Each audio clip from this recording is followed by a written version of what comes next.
A Little in Love, Disc 2. Gavroche. We grew thinner.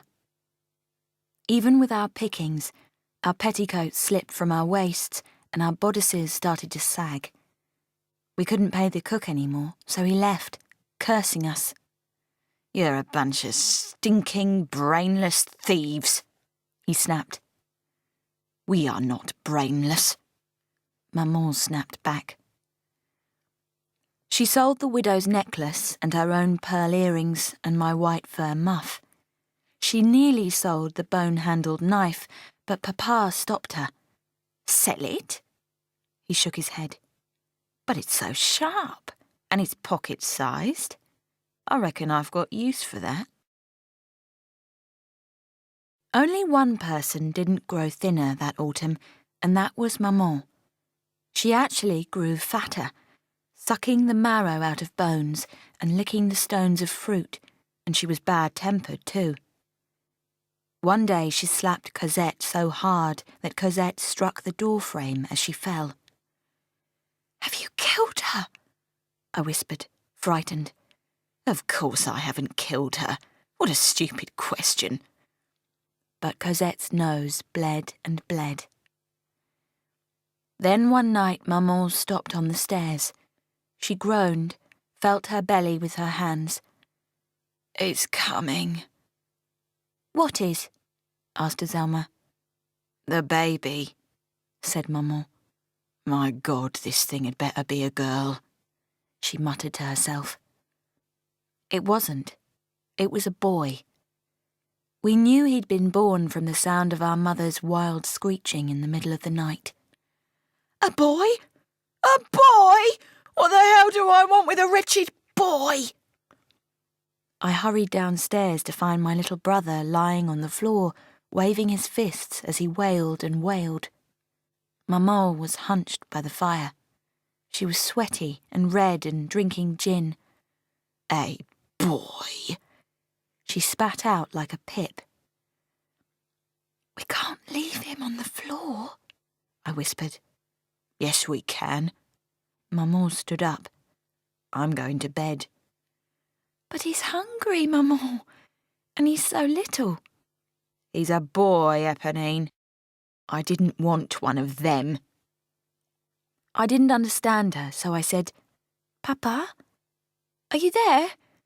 What shall we do with the baby?" He came out of the shadows and shrugged. "I reckon we leave him. One less mouth to feed." As for Azelma, she was 7 years old and as hard as a fist. "A boy? I agree. I don't like boys." With that, they all went upstairs, leaving the baby and me. Poor, poor baby. I lifted him. He was smaller than our cat and smaller than the rabbits that used to hang on hooks. I rocked him a little. I said, "Don't cry, little man." But he wouldn't soothe. Then I saw her. Cosette stepped out of the darkness, as pale as a ghost. "He needs milk," she whispered, "and to be warm." I thought of being cruel, of saying, "And what would you know? You're stupid and ugly." But I didn't want to. The baby was so tiny and helpless, and I didn't know how to help him. "Milk? Here, will you take him?" I passed him to Cosette. "I'll look in the cellar." That's where we kept milk because it was so cold. I felt in the darkness. There was one pail of milk and I filled a cup from it. Cosette was singing under her breath when I came back up. "I have milk." "How cold is it? Maybe we should warm it until it's as warm as a person is."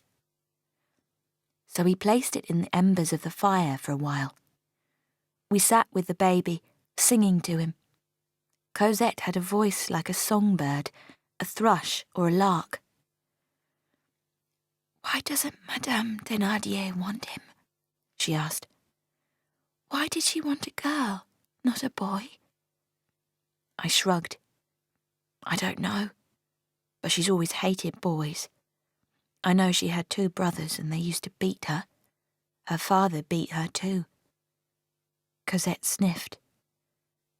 That makes me sad. It does? She was sorry for Maman. The little prisoner felt sorry for the big prison guard. In the fire's glow, Cosette looked very pretty. We fed him together. We dipped our fingers in the warm milk and popped our fingers in the baby's mouth, and he sucked like a fish. Suck, suck. He kept moving his arms too, and I wondered if he might be a fighter when he was older, a strong little man. Upstairs, we found a crib. Because Maman had hoped for a girl, she'd put a pink blanket on it. We tucked him under this pinkness and put kisses on his forehead, and Cosette padded down to her own bed. We didn't talk about it again. In the morning, as Elma yawned and asked if there was any bread to eat, Cosette was told to mop the floor where the baby had been born, and do it properly. Understand? Nobody mentioned him. He only survived in those first few months because we chose to help him, Cosette and me. When nobody was looking, we dipped our fingers into milk. We took turns to wash him and made sure he was warm. After a few weeks, Maman looked up from her latest romance novel. The baby was crying and the noise was annoying her. "Have we named him?" she asked. Papa said, "Who?" In her book, there was a character called Gavroche. "That'll do," she said. So when I went up to see my brother that night, I tickled his belly and whispered, "Hello, little Gavroche." Christmas Eve, 1823. His first Christmas on this earth was very hard. The dead autumn leaves and sleet blew under the doors and the inn shook. The cat refused to go out. I don't know if it was the sleet that killed her or her old heart, but one December morning Madame Coo was found on the bench in the churchyard, as cold as stone. Her skin was yellow, her eyes frozen open, and a tiny icicle hung from the tip of her nose. Azelma tapped Madame Coo's hand to make sure. "Yep, she's dead." Then she whipped off the brooch and gold cross that the old lady wore and skipped home. "Dead?" said Papa, picking his teeth. "No loss. Strange woman. What did you get?" The brooch and gold cross meant a little more money that Christmas. We had customers again, because people were drawn to our big fire and sweetened wine. A fistful of coins bought a turkey. Azelma stole a pudding. We gathered pine cones to make the room smell earthy and festive and dark. On Christmas Eve itself, travellers came to Montfermeil. There was a band of them, a juggling man and an acrobat, a fortune-teller, a woman whose arms were covered in ink. A man cried out, "Who would like a story? A sou for a tale of magic and wonder." We leaned out of the window, amazed. "Look, Sel," I called to my sister. "Can you see it?" A man had a monkey on a chain, and we'd never seen a monkey before. She giggled. Briefly, she was my sister again, all soft and girlish. "Will they make it dance, Ponine?" "Let's go outside and see." The monkey danced for a sou, and the inked lady could breathe fire, making everyone gasp. In the Ruelle de Boulanger, they set up wooden tables selling pottery and sugared cakes and fruit in syrup. On one stall, there was a doll. "Look at that," Azelma breathed. "Oh, she is the prettiest doll I've ever seen." "What must she be worth?" Azelma snorted. "Don't be silly. I am not going to buy her, Eponine." She spent the afternoon wondering how she might steal this perfect blue-eyed doll. It was too large for a pocket, and its seller was never far from its side. So how? Azelma thought hard. In the evening, it started to snow. It felt like tiny cold kisses falling onto my face. I turned very slowly to watch the snow coming down. From the bright lights and warmth of the stalls, I saw Cosette. She was hobbling away from the inn. She didn't look at the colour or laughter or music around her. She just trudged, head down, with the bucket in one hand. She was heading for the woods. "Brat," Azelma said, following my gaze. "Yes, useless thing." But I wouldn't want to be going to the woods on a night like this, and I felt sorry for her. It was Christmas Eve, a night for families. I thought, she must be feeling so sad. Her mother, we all knew, was dead. "I hope she gets lost and freezes to death," said Azelma, meaning it. The bar was full when we got back. It steamed with drunk men singing bawdy songs, and I knew Boulatruelle was sipping in the darkness. Maman grabbed us as we came inside. "Where have you been? Go upstairs. Put on your finest dresses and tie ribbons in your hair. I want you to look pretty tonight." "Are we stealing?" "Of course you're stealing.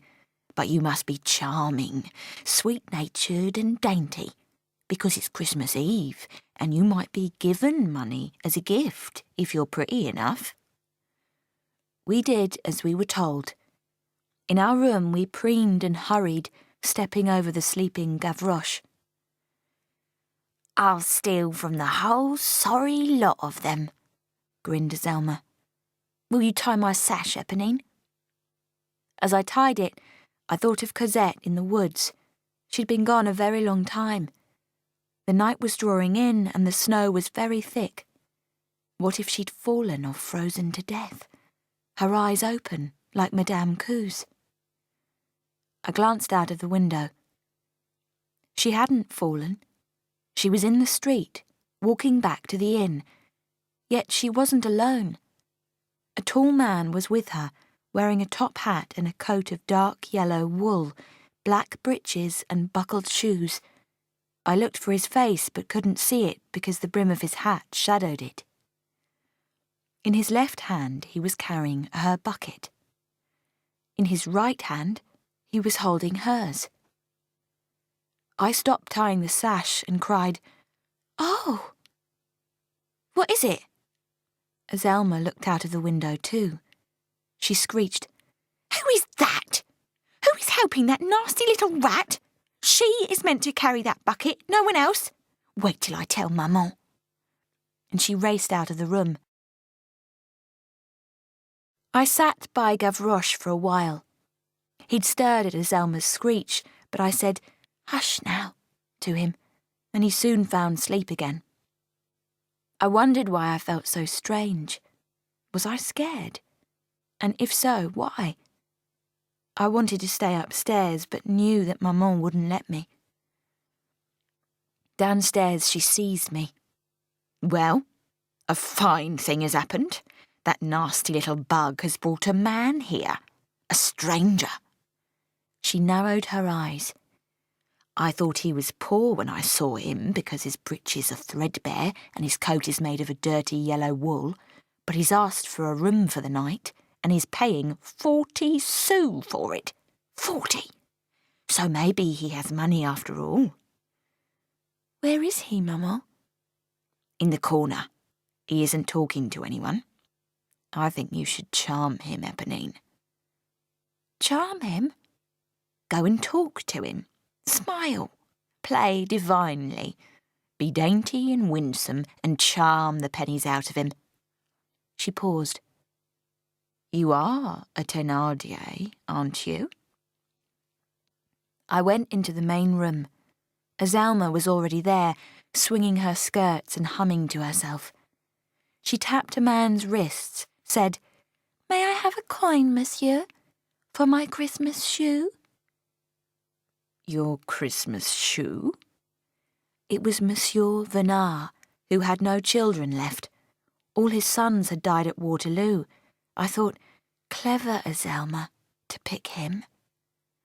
Yes, monsieur. We put a shoe by the fireside on Christmas Eve. We hoped that a little gift might be left in it. I love Christmas, she sighed. I love my doll too, even though she is raggedy.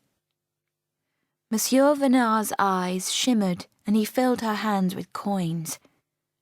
I had no doll of my own, but I saw the cat in the corner. Be winsome. And so I lifted up the cat and petted her. Little kitty, I whispered. Little furry thing. You're better than a doll because you're warm and squirmy. Was I dainty and sweet? Was Maman watching? At that very moment the drinkers parted and I saw the gentleman standing there. His top hat was next to him. He had his back to the wall. He was half lit by candlelight and he was looking right at me. The man in the yellow coat. 3 people changed my life. Cosette was the first. Here was the second. His eyes were black, like hot coals, and they looked far, far older than the rest of him, like they'd seen many troubles. But they were kind eyes too, and I felt safe for the first time in my life just looking at him. Isn't it strange? I didn't know him at all, and yet I trusted him. I felt like kneeling down in front of him and saying, "Sorry for all the bad things I've done, for stealing from blind Roland and all the other things." But then he looked away from me, towards Cosette. She was crouching on the floor under the table, trying to darn our stockings with a needle and thread, but she shivered too much to do it. He smiled very tenderly at her. "Well," Maman pushed me, "don't just stand there like a fool. Go and get his money." But I couldn't really speak or move. I definitely couldn't steal from a man with such eyes. "Go on!"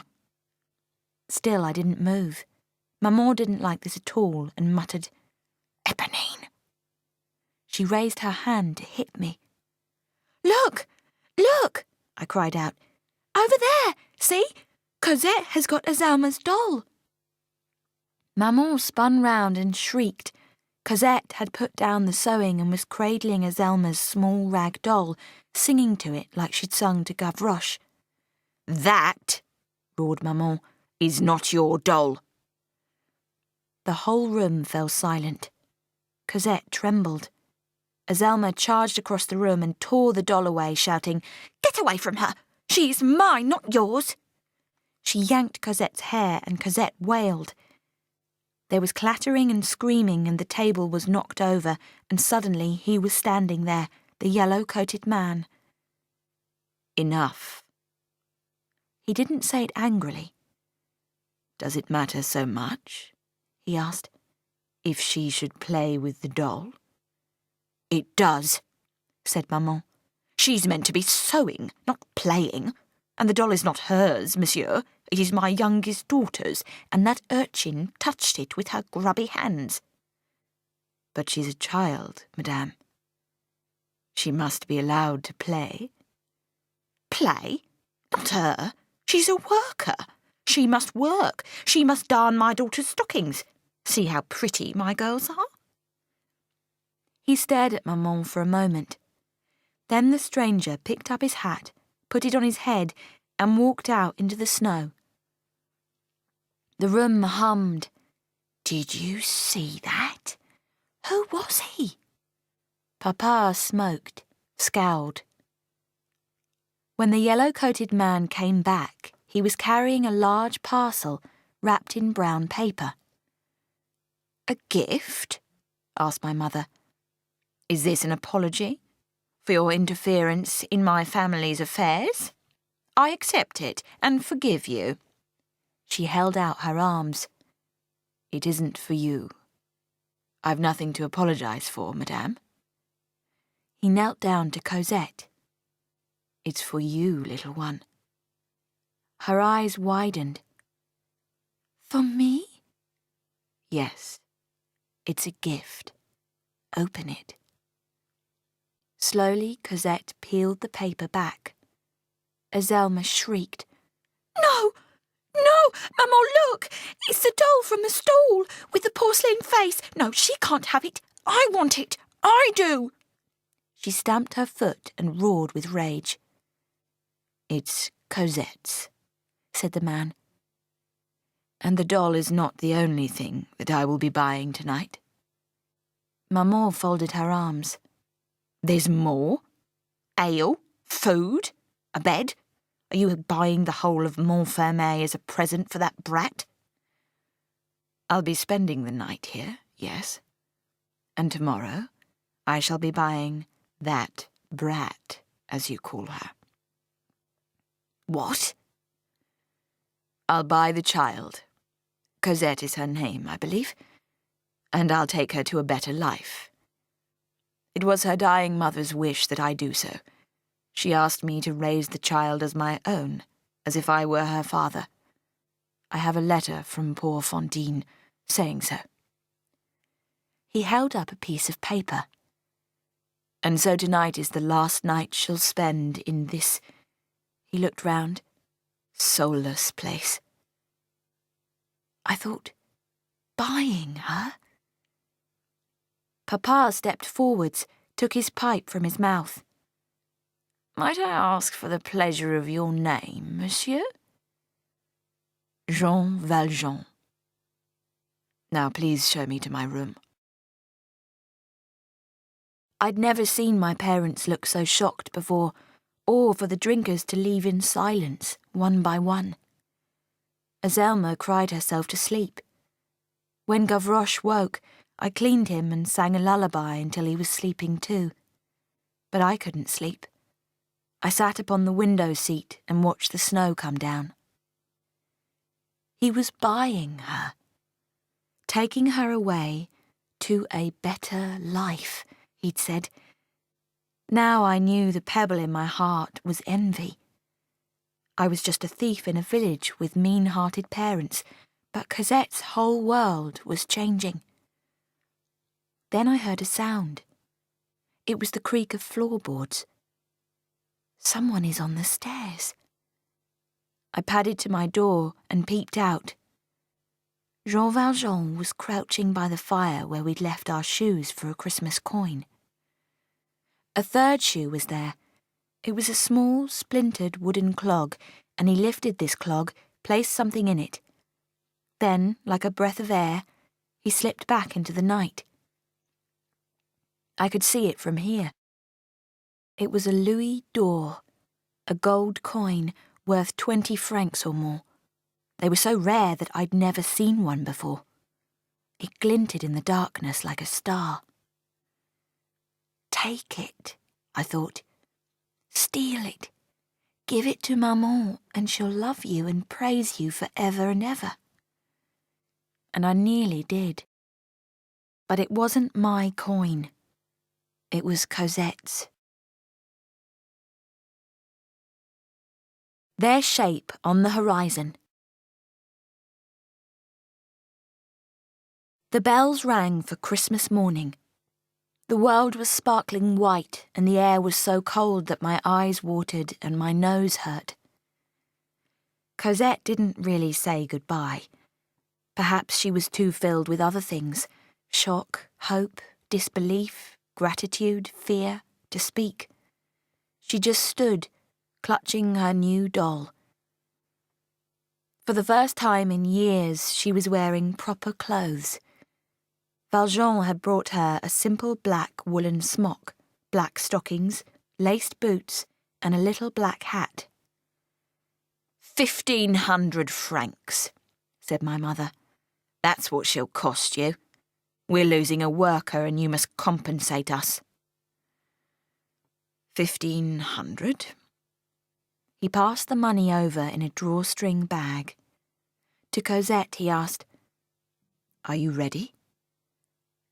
She looked across at me for a moment. I felt ashamed for all the times I'd called her ugly or stupid girl and kicked her. I'd so much to say, but I couldn't speak either. We just looked at each other, and that was our goodbye. I watched them leave. The others went inside, but I stayed to see them walk along the Ruelle de Boulanger, past the blacksmiths and the church. They grew smaller and smaller.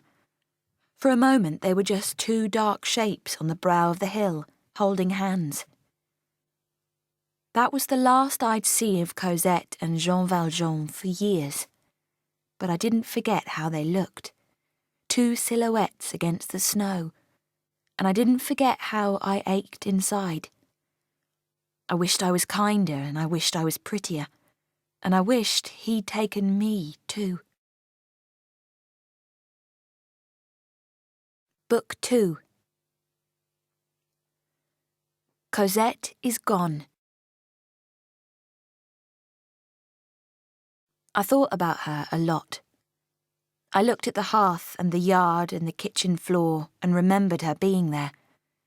As for the man, I only really knew his name, but I thought how safe and peaceful he'd made me feel, and I missed that too.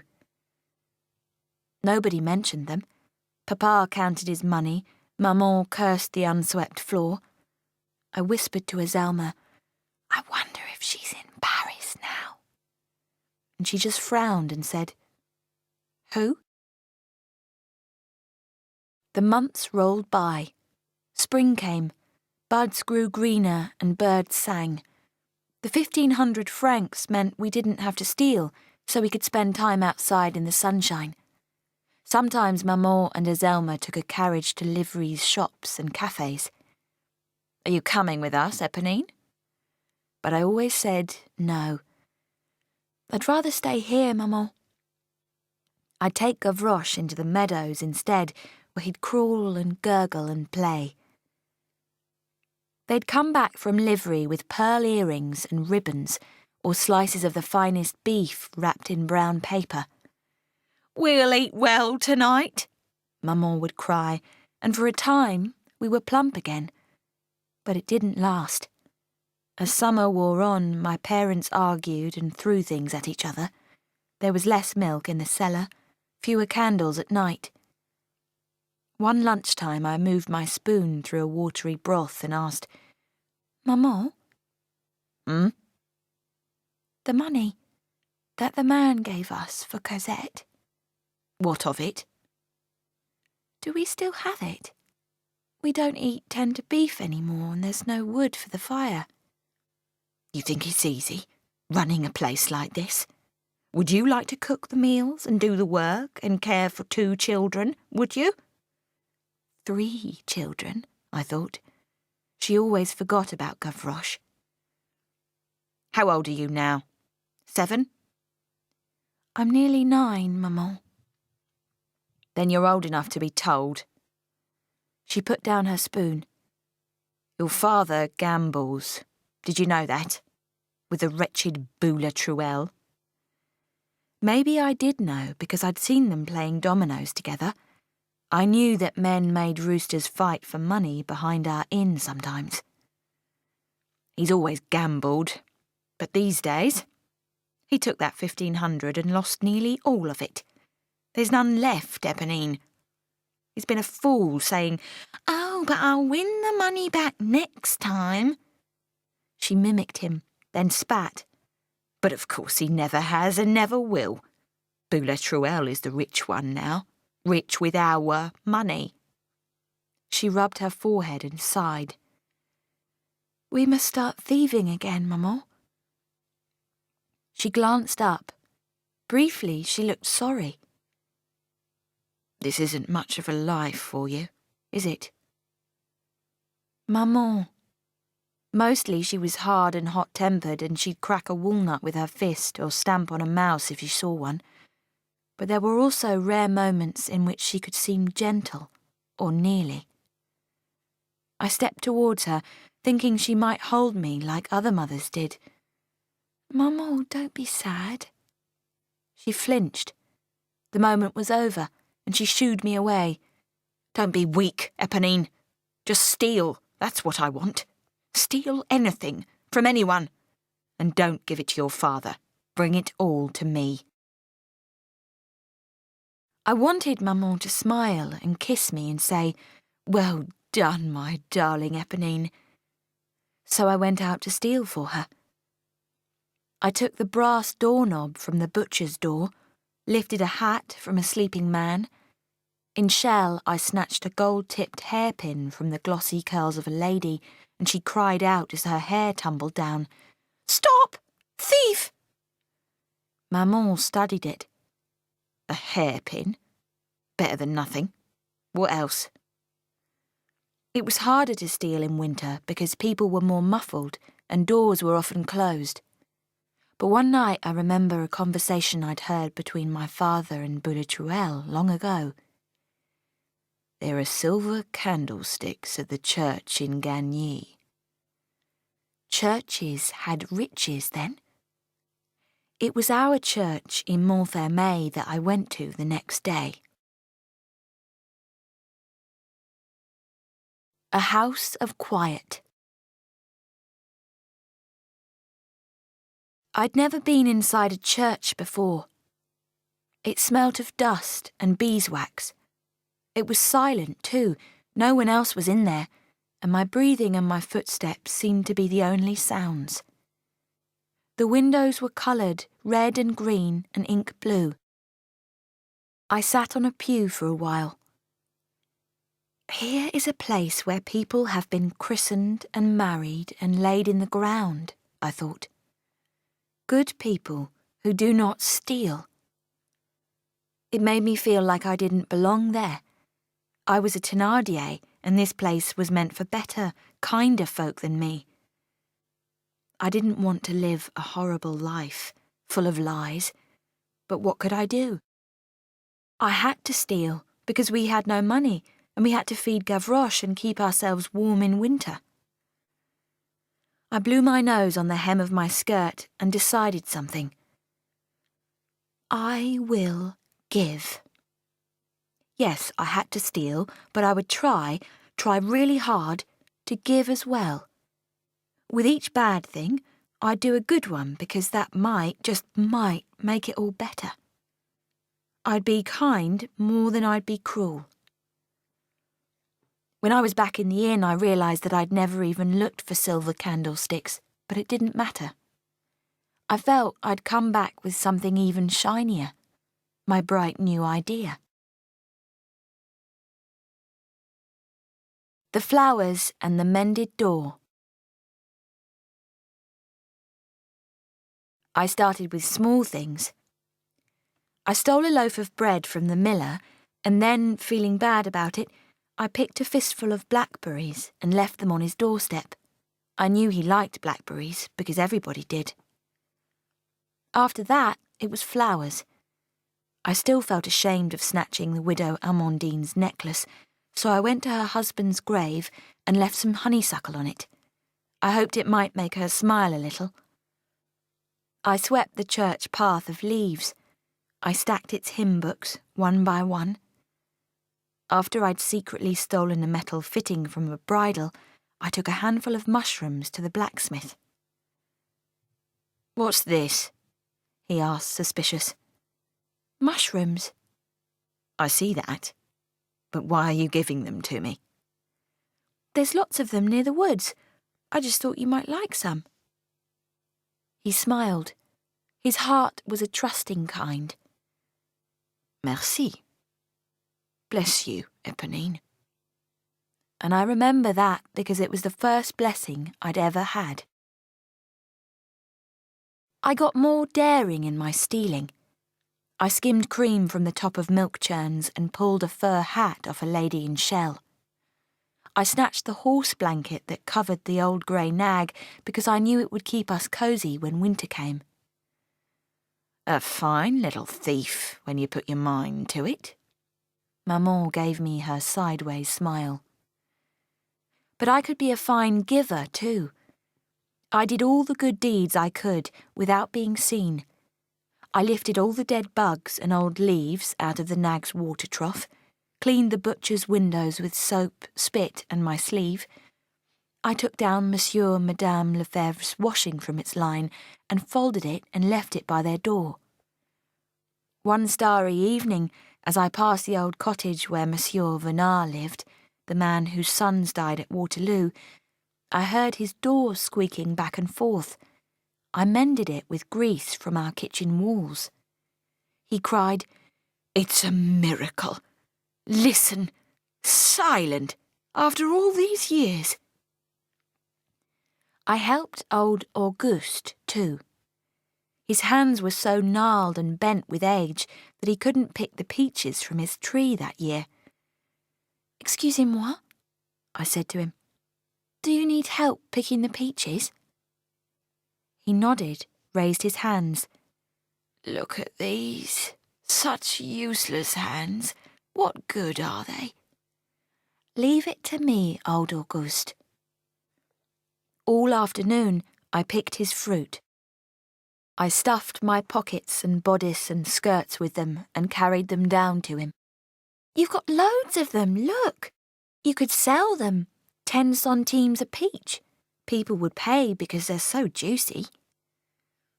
As we sucked our peaches side by side, he said, "But you are a Thénardier, ma chérie. They say that your family thieve and cheat. Why are you being nice to me?" I sniffed, looked down. "I want to be honest. I've got a good heart inside me, Auguste.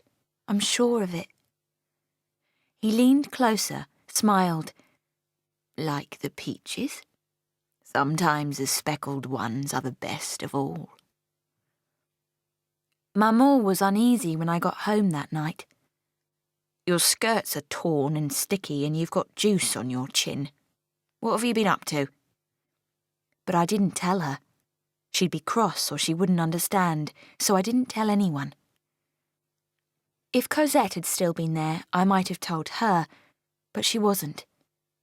She's far away now, I thought, with a yellow-coated man. I realised then that I missed her. Those were some of my happiest days, but they didn't last. Papa changed everything, and not through gambling or theft, but through something much, much darker. The bone-handled knife. A frosty night. We huddled in the bar. We hadn't had any customers for months, so it was just us and the spiders, crouched in the dark. Gavroche was nestled next to me, practicing my name. "Pony, Pony." Maman hissed. "Make him stop. He's giving me a headache." Then Papa walked in, pulling his coat around him. "I'm going out." "Where to?" "That's my business." Maman raised her finger. "If you're meeting that toad Boulatruelle." He shook his head. "I'm going alone. All I need is this," he said, patting his coat pocket, and I heard the tap of his fingernails against the bone-handled knife which I'd stolen from Claude the blacksmith. He always carried it. Azelma stood up. "I want to come with you." "No, you're too young." She stamped her foot. "I'm not too young. I'm not, she said, until Maman slammed her hands down. "Take her, Luke. I've got a sore head and I don't want her here in this foul mood." So Papa and Azelma walked out together into the frosty night. Gavroche and I were sleeping under the horse blanket when we heard bang. It was the door. What time was it? Midnight or later. Maman was standing in our room saying, "Wake up! Wake up!" I'd never seen her frightened before. She pulled the blanket from us, said, "Get out of bed! Out, out!" And she rummaged through the basket where we kept our clothes. "You'll need your warmest things." "What's happened, Maman?" "We're leaving. Leaving? Leaving the inn and Montfermeil. She threw clothes at me, my stockings and my bodice and my thickest skirt. Your father has done a stupid thing. I dressed. What has he done? He meant to rob a man, but in his wisdom he used his knife, and a gendarme saw him. A gendarme who recognised him because he cried out, "Stop, Thénardier!" I felt sick. A man's hurt. Maman straightened up from the basket. Hurt? He's dead. A bishop. Your father heard rumours that he'd be passing through livery tonight, gold in his pockets and silver in his purse, but the man had nothing. Not even a sou after all of that. He's killed a bishop and we're running away with nothing to show for it. She muttered a curse word. Downstairs, Eponine. With that, she was gone. I wrapped Gavroche in every blanket we had, lifted him onto my hip and went downstairs. Papa was sweating, pacing backwards and forth. You're bringing the boy? He'll slow us down. He'll starve if we leave him. And Papa, I said, thinking quickly, Gavroche can talk now. What if he speaks to the gendarmerie about all the other things we've stolen? I didn't want him to be left. Maman sighed. We'll have to take him then. Ready? It was trying to snow. The flakes stung my cheeks and hands, and as we slipped away, Azelma asked, Are we ever coming back? No, she replied. Say goodbye to Montfermeil because we'll never be here again. We hurried. Papa and Maman carried blankets and bags. Azelma had a loaf of bread, and I clutched Gavroche.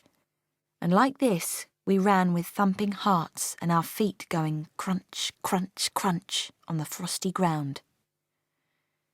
We passed the old nag. We passed the butcher's shop and the apple orchard and the wooden bench and the blacksmith's and the place where wild roses grew. The church. Old Auguste's peach tree. Goodbye. Goodbye. I thought of Cosette then.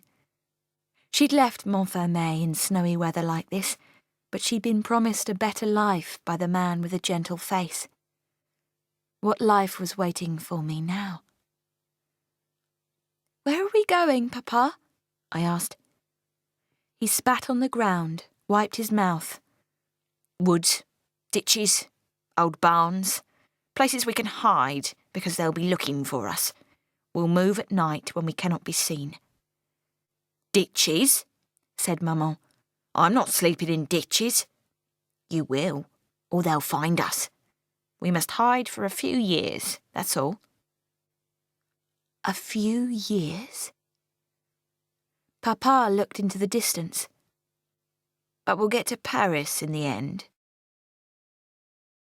I glanced back at Montfermeil just once. We'd left the cat behind, and I wondered if she was watching us at that moment. 5 silhouettes on the horizon, clutching blankets and bread. Nobody saw us go. Were we missed in the morning? I don't think so. But I like to think that people noticed when the butcher's windows grew dirty again, when no one cleared the church path of dead leaves anymore.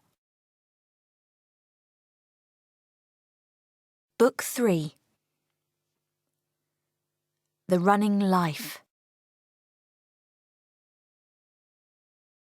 I climbed walls and waded through streams and crossed fields by moonlight, and if an owl hooted, Papa shouted, Get down!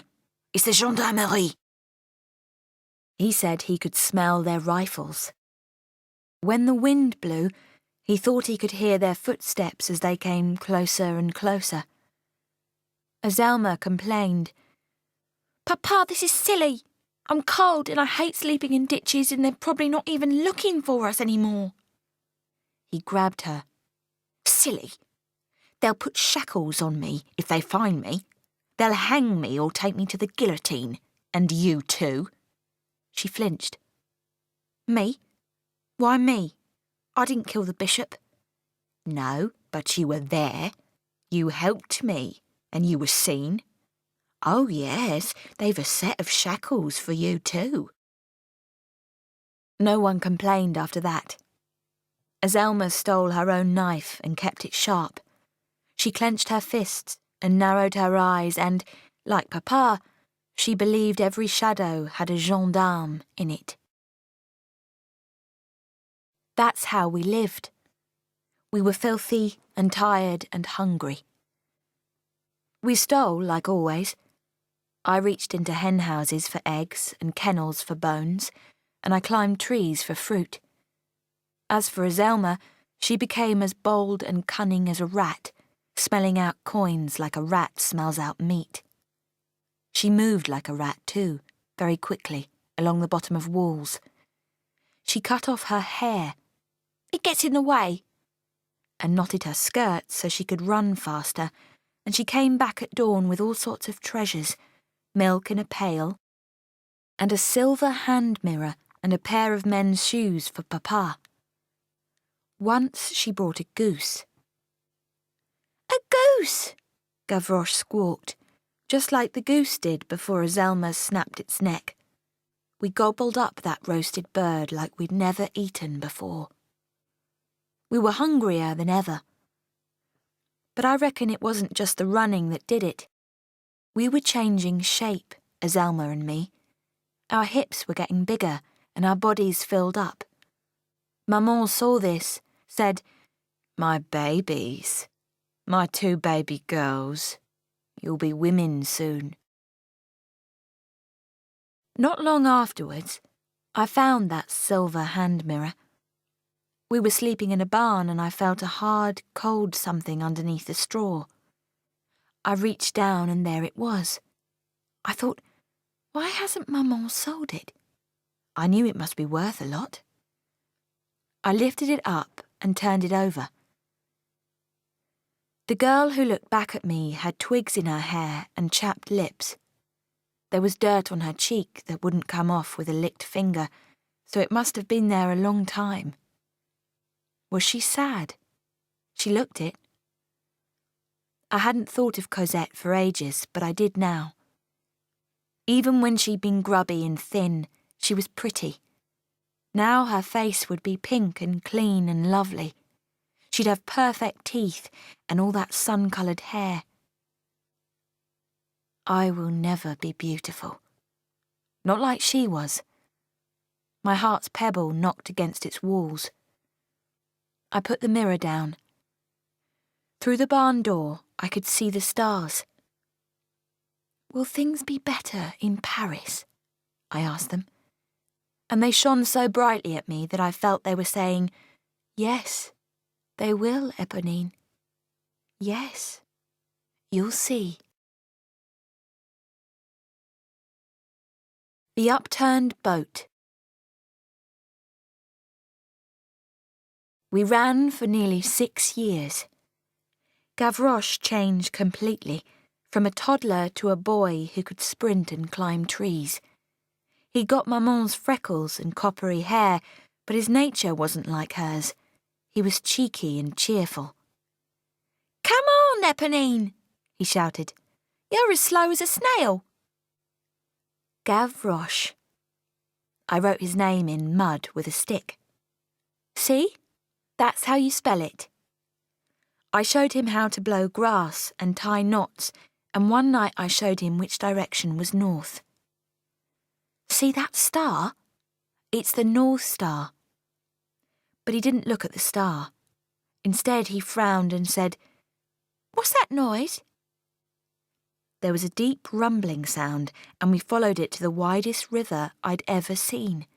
It was silver in the moonlight and foaming where it broke over rocks, and it was so loud we couldn't hear each other and had to shout with cupped hands. "Oh, tell Maman! Stay here!" Because I knew we needed a place to drink and wash ourselves. We found a small and sandy beach downstream. Maman scrubbed our clothes in the pools there. Papa sharpened the bone-handled knife against the rocks, round and round. Look, called Azelma. A boat. It was upturned and splintery. It had a hole in its bottom, so it wasn't good for sailing in, but it looked like a shelter made just for us. For a while, that upturned boat was our sleeping place. When it rained, it drummed on the roof like fingers, and the raindrops dripped through the hole onto my nose. "We'll stay here a day or two," Papa said, but we ended up staying much longer than that. One night, I heard a crack. It was like wood had been snapped or ice had been trodden on. Father, Azelma and Gavroche were off stealing, and I was cleaning a fish of its silvery scales. I didn't know what the cracking sound was. "Eponine!" Maman screamed out. I dropped the fish and ran to her. She'd fallen by the river and her left leg was twisted underneath her.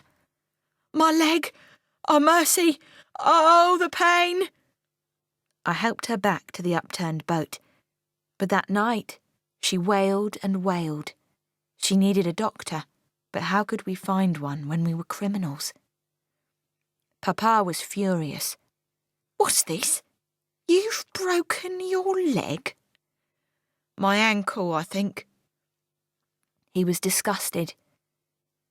"How are we meant to keep moving if you can't walk? They'll find us. They'll hang me." She was furious back. Despite the pain, she heaved herself up and said, Yes, this is all about you, like everything is. What about me? Do you think I like this life? Sleeping under a boat, for God's sake. We wouldn't even be running if it wasn't for you and that knife and that vile temper of yours." They fought till daybreak. Azelma, Gavroche and I roasted the fish and ate it on the beach. Azelma said, "Maybe we should go on without her." I stared. "Leave Maman behind?" She shrugged. "Maybe. It is better than being shackled, so yes, I think we should." Sometimes Maman scared me or I didn't like her, but she was still my mother and I didn't want to leave her behind. "How long do bones take to mend, Papa?" I asked. "Is it a month or 2 months?" "Even a week," he replied, "is too long." I tried to make a splint for her broken ankle, twigs and rope. "Try that, Maman. Can you walk?" But she screamed when she tried, saying, No, it hurts too much." Then I went into the woods and found a straight, strong branch to be her walking stick. She leaned her weight upon it and it helped a little. I whispered to Papa, "We aren't going to leave Maman, are we? She's getting better now." He kept sharpening his knife and said, "I can smell their rifles. They're getting near." An idea came to me one night. The rain went drip, drip through the hole in the boat, and I suddenly sat up. I felt the hole above me. It wasn't very big. Surely we could fill it. Maman and Gavroche were sleeping beside me. Outside I found Papa and Azelma. They were creeping in the darkness, trying to catch a roosting bird and snap its neck. "Papa! The boat!" I called as I ran to them. "We can plug the hole and sail in it, and it won't matter that Maman can't walk very far because the boat will carry us, and the river's fast flowing, so we'll be taken far away." Azelma sniffed. Her face was wet with rain. "What's downstream, anyway?" "Paris. It must be, because rivers run into other bigger rivers, and the Seine in Paris is the biggest river of all." I puffed out of breath. "Papa?" He stared at me for a second. "Wake your mother. Let's plug this hole." We used wet cloth and mud and moss, tree sap and horsehair, dung and old rope. We packed it very tightly. Will this hold? Papa shrugged. For a while. The rain stopped. The moon was high and full when we pushed the boat into the water. Papa held it as we climbed in one by one, Maman, Azelma and I. Then I turned to lift Gavroche into the boat, but he wasn't there. Where's Gavroche? Who cares? Maman said. Gavroche! Gavroche! I yelled. Papa climbed in and pushed at the riverbank so that the boat moved out into the river, but I still couldn't see my brother, so I shouted, No! We've got to wait for him. No, we haven't, said Maman. His fault for wandering off. We can't leave him. I scrambled to the edge of the boat and tried to snatch at bulrushes to pull the boat ashore, and I said, Let me off the boat. I'll find him and we can meet you downstream. The moon, hissed Papa, is full. It's showing us up. There's no time to go back and look for that boy. But what'll happen to him? He's only 7. Maman seized me. She said, Look at me. Listen. We are slow enough with my ankle without being slowed down by him as well. And he'll be fine anyway. He'll get to Paris, join the others. The others? Urchins. Other homeless boys who beg and steal and live on the streets. Now shut up, Eponine, or we'll push you overboard. I looked back, and suddenly there he was. He must have been gathering moss to plug the hole with, because his arms were full of it, and he dropped the moss when he saw us sailing away in our patchwork boat. Gavroche began to run. He tried to catch up with us with his arms outstretched, and I stretched my arms out too, and I screamed, Jump! Jump and I'll catch you! But the distance was too big for him. The boat went faster and faster. Gavroche slowed down and stopped. He grew smaller. He lowered his arms and I lowered mine, and we looked at each other until he was out of sight. Nobody spoke for ages. The boat rocked past villages and fields and waste ground. After a while, the plug of cloth and mud felt damp to touch, and water came in, around our shoes and hems, but all I could think about was Gavroche. We scooped water out of the boat with our hands, but I just saw his frightened face and eyes. We swam to shore in the end. We were soaked and shivering. There was a row of rotting houses. A dog howled. It started to rain again. Maman said, Well, there it is. What do you think? Of what? Muttered Azelma. Paris. That's the start of it. I've done bad things, but the worst was leaving Gavroche. The guilt and sorrow made my belly ache. I kept thinking, I've let you down, little man. But there was another pain too. It was also in my belly, like someone was pushing there. It made me wince and bend over in the street so that Papa barked, What's the matter with you? We don't need 2 invalids. I wasn't sure what the matter was, but that night, in an alleyway, I found blood. It was on the back of my skirt, and when I touched myself to find where the blood came from, my hand came back bloody too. What was this? I was frightened for a moment in case I was dying or had something bad inside me. But then I remembered the rumours that this was what happened to women. They bled every month, like the moon turns from big to small. Years ago, Maman had said, Your monthly times will come. Gavroche was born a few days later. I cried a little in the alleyway as I thought of my brother on the riverbank, and for having this blood on my hands which I didn't properly understand. What did it mean? Did it make me a grown-up? I hope not, because I didn't feel ready to be a grown-up Eponine. I washed my skirt in a rainwater barrel, then tore a little cloth from a sack and tucked it under my clothes between my legs. I wiped my tears away and decided, I am just the same. I am still me.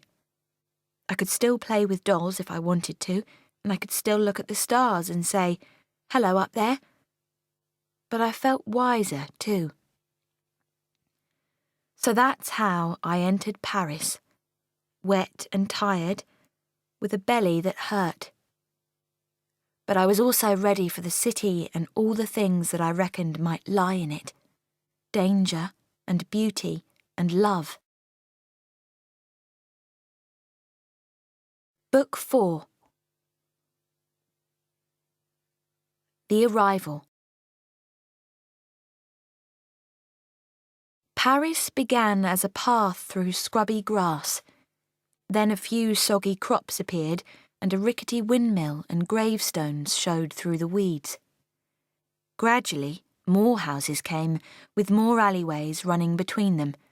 Pigs trotted, chickens scratched, children begged, and people snatched at things. 2 men started fighting, and I said to Azelma, "Keep walking," because she'd stopped to stare. The ground wasn't earth anymore. Instead, it was dung and bones and matted feathers and rotting meat and human muck. The smell was horrid. A woman shouted out from a window high up, "Look out!" And then she slopped a bucket into the street, so we got splattered. "They throw their toilet buckets in the street?" Azelma covered her mouth. No ladies in fine dresses here. The only dresses I saw were frilly, gaudy things that fitted badly so that their chests were spilling out. Those women had painted their faces and they lolled in doorways, picking their teeth. Some whistled to Papa and Maman hissed, "Don't you dare!" "Is it safe to walk in daylight?" I whispered. We'd not walked in daylight for 6 years. Papa said, "We're safer now. See all of this? These are our kind of people. Vagabonds, harlots, pickpockets." He smiled for the first time in a long time. "There are worse people than us in Paris, Eponine, and the gendarmes here will leave us alone." We walked all day. We passed through the huge wall into the proper city, where the houses were much higher and the sky seemed small. It was still raining. Our dresses were so wet they stuck to us. "Papa," wailed Azelma, "when are we going to rest? And where, because I'm definitely not sleeping in those ditches." She meant the ones with human muck in them. Papa said, "I've got friends in Paris. We'll stay with Babet on the Rue de la Charcuterie. You'll like him, Azelma. He pulls teeth." "Pulls teeth?" "There's money in it. Rich people will pay a lot for a proper human tooth to fill a gap in their own mouth. A whole franc, even." "Useful," said Maman, "if we get needy. The girls have lovely teeth." As dark fell, Papa said, "Here we are." We looked at the house. Its wood was black with rot. Maman winced as a rat ran past. Knock, knock, went Papa's knuckles on the door. It opened. The man who stood there was small but hard-looking, like a whip. His eyebrows met in the middle, and the few teeth he had were brown. "Thénardier, well, well." Papa shook his hand. "Babet, it's been too long. You remember my wife Josephine?" He took my mother's hand, the hand that wasn't clutching her walking stick, and kissed it. "Enchantée, madame. And who are these lovely ladies?" "My daughters, Azelma and Eponine." Babet cast his gaze from our faces to our feet and back again. "How old?" 14 and 15. Good stealers, too. Oh? Very much so, beamed Maman proudly. Azelma has taken earrings and brooches and a silver mirror and much more. And the older one? Eponine. Perhaps she is less good at stealing, but she can read and write. Babet stared at me. He gave a slow smile, showing his pegs and swollen gums. And she's got other charms. We were given a room upstairs. There was a single mattress that smelt of drains. Damp bubbled on the walls. All night it rained. I listened to it hammering on the window pane.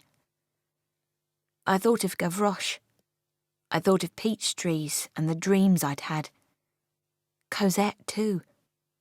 Where was she? Welcome to Paris, I whispered in the dark. The city of her dreams. Babet's house was just like his mouth, stinking and wet. The curtains never opened, and the fire was rarely lit. His candles were made of pig fat, which meant the air smelt horrid. Azelma hated it too. She grumbled about having to squat in the yard to do her business. And there was a little hole in our bedroom wall. Once I thought I saw an eye peeking through at me, but when I bent down to it, the eye was gone. How long do we have to be here for? I asked. Maman sat on the stained mattress. She couldn't hobble far, but she didn't want to stay there either.